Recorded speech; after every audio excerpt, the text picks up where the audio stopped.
The Yellow Fairy Book, edited by Andrew Lang. Alphege, or the Green Monkey. Many years ago there lived a king who was twice married.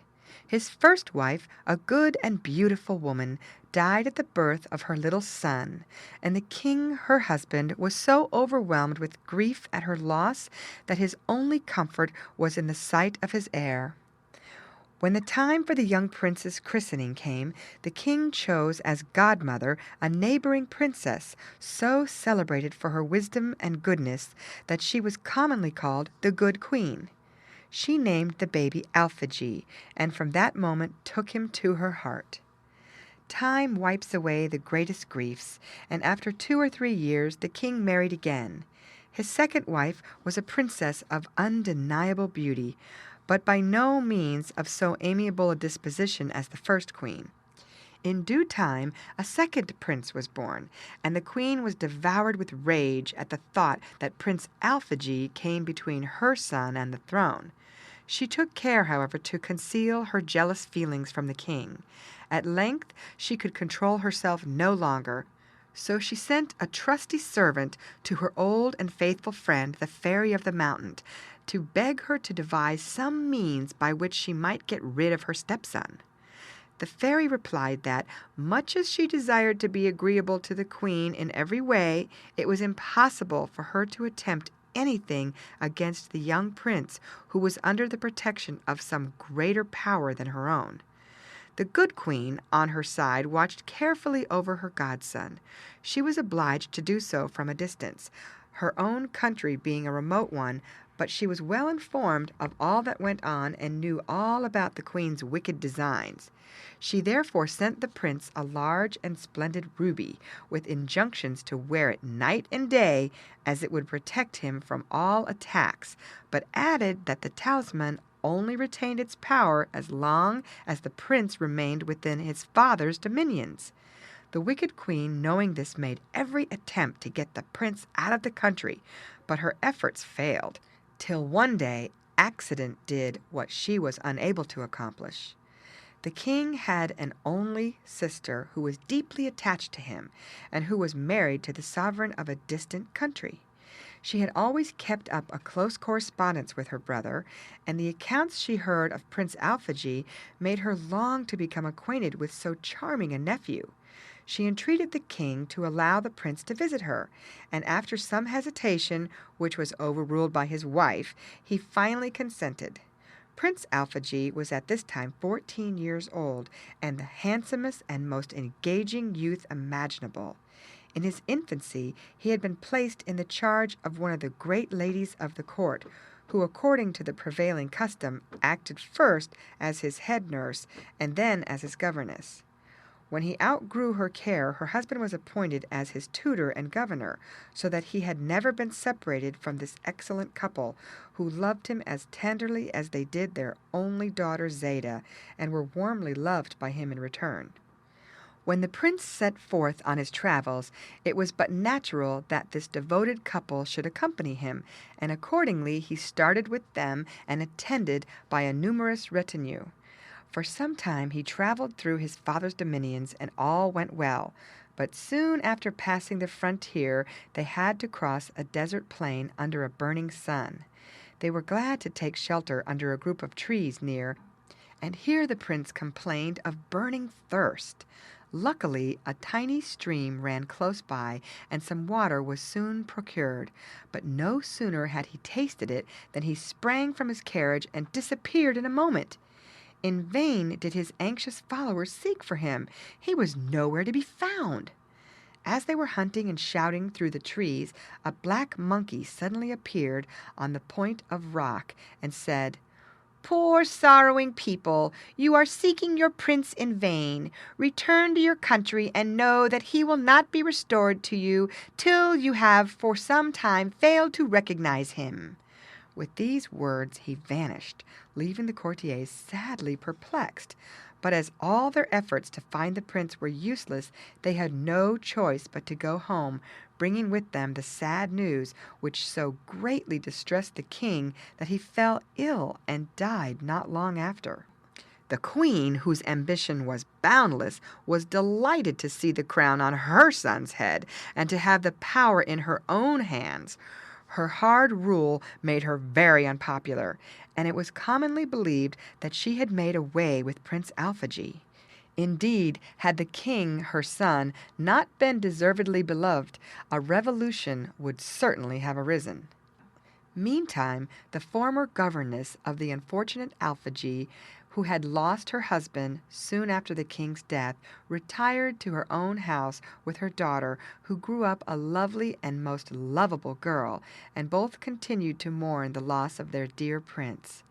The young king was devoted to hunting, and often indulged in his favorite pastime, attended by the noblest youths in his kingdom. One day, after a long morning's chase, he stopped to rest near a brook in the shade of a little wood, where a splendid tent had been prepared for him. Whilst at luncheon, he suddenly spied a little monkey of the brightest green, sitting on a tree and gazing so tenderly at him that he felt quite moved. He forbade his courtiers to frighten it, and the monkey, noticing how much attention was being paid him, sprang from bough to bough, and at length gradually approached the king, who offered him some food. The monkey took it very daintily and finally came to the table. The king took him on his knees, and delighted with his capture, brought him home with him. He would trust no one else with its care, and the whole court soon talked of nothing but the pretty green monkey. One morning, as Prince Alphege's governess and her daughter were alone together, the little monkey sprang in through an open window. He had escaped from the palace, and his manners were so gentle and caressing that Zeta and her mother soon got over the first fright he had given them. He had spent some time with them, and quite won their hearts by his insinuating ways, when the king discovered where he was and sent to fetch him back. But the monkey made such piteous cries, and seemed so unhappy when anyone attempted to catch him, that the two ladies begged the king to leave him a little longer with them, to which he consented.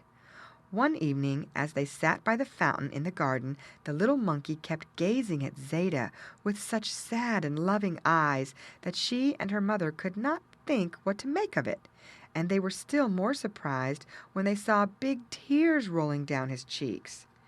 Next day, both mother and daughter were sitting in a jessamine bower in the garden, and they began to talk of the green monkey and his strange ways. The mother said, "My dear child, I can no longer hide my feelings from you. I cannot get the thought out of my mind that the green monkey is no other than our beloved Prince Alphege, transformed in this strange fashion.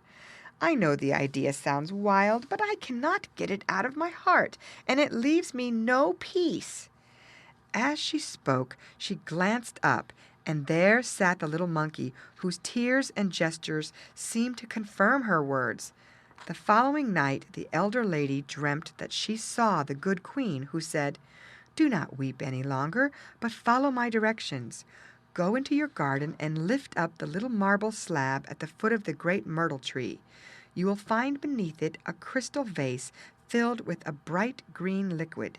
Take it with you and place the thing which is at present most in your thoughts into a bath filled with roses, and rub it well with the green liquid." At these words the sleeper awoke, and lost no time in rising and hurrying to the garden, where she found all as the good queen had described. Then she hastened to rouse her daughter, and together they prepared the bath, for they would not let their women know what they were about. Zeta gathered quantities of roses, and when all was ready they put the monkey into a large jasper bath, where the mother rubbed him all over with the green liquid. Their suspense was not long, for suddenly the monkey's skin dropped off, and there stood Prince Alphege, the handsomest and most charming of men. The joy of such a meeting was beyond words.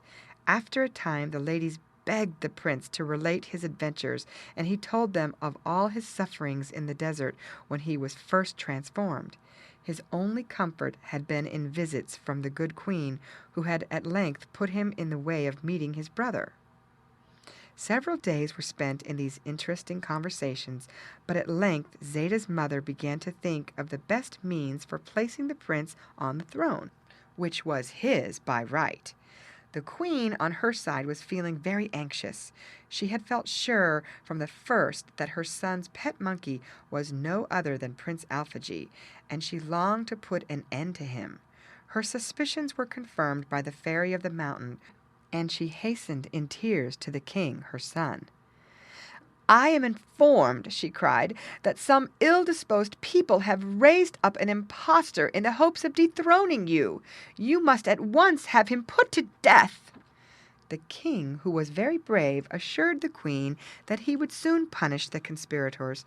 He made careful inquiries into the matter, and thought it hardly probable that a quiet widow and a young girl would think of attempting anything of the nature of a revolution. He determined to go and see them, and to find out the truth for himself. So one night, without saying anything to the queen or her ministers, he set out for the palace where the two ladies lived, attended only by a small band of followers. The two ladies were at the moment deep in conversation with Prince Alphege, and hearing a knocking so late at night, begged him to keep out of sight for a time. What was their surprise when the door opened to see the king and his suite! "I know," said the king, "that you are plotting against my crown and person, and I have come to have an explanation with you." As she was about to answer, Prince Alphege, who had heard all, came forward and said, "It is from me you must ask an explanation, brother." He spoke with such grace and dignity that everyone gazed at him with mute surprise. At length the king, recovering from his astonishment at recognizing the brother who had been lost some years before, exclaimed, "Yes, you are indeed my brother, and now that I have found you, take the throne to which I have no longer a right." So saying, he respectfully kissed the prince's hand. Alphege threw himself into his arms, and the brothers hastened to the royal palace, where in the presence of the entire court he received the crown from his brother's hand. To clear away any possible doubt, he showed the ruby which the good queen had given him in his childhood.